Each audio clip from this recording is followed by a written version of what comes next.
এখানে মাছ ভাজা হয়ে গেছে। আর এদিকে এখানে এখন ফুলকপি আলুটা আগে সিদ্ধ করে রেখেছিলাম, তারপরে এই যে অল্প মশলা দিয়েছি, একটু জিরে ফোড়ন দিয়ে পেঁয়াজ আর টমেটো দিয়েছি, একদম অল্প আদা রসুন বাটা দিয়েছি আর একটু জিরে গুঁড়ো দিয়েছি। একদম পাতলা করে ঝোল করব।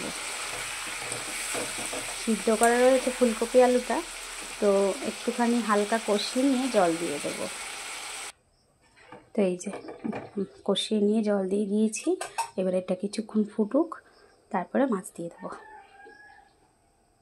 জল ফুটে গেছে বেশ খানিকক্ষণ। এবার এই মাছ ভেজে রেখেছি সেগুলোকেই দিয়ে দেবো।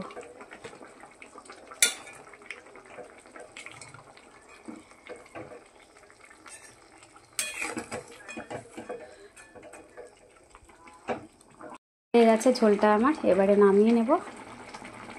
এই যে আমার রান্না হয়ে গেছে, আজকে একটু তাড়াতাড়ি হয়ে গেছে, এখন 6:30 মতন বাজে। এই যে রুই মাছ দিয়ে ফুলকপি আলু দিয়ে পাতলা করে মাছের ঝোল করেছি। এই যে গতকালকের আমার তরকারি রয়েছে সব, এই যে আলু বেগুন আর পেঁপে দিয়ে মাছের মাথা দিয়ে যে তরকারিটা ওটাই রয়েছে, তো সেই জন্য আজকে শুধু মাছের ঝোলই করেছি। আর এদিকে তো ভাতটা আমার হয়ে গেছে। আর এখানে এই যে গতকালকে স্যুপ ছিল, সেটাকে গরম বসিয়েছি।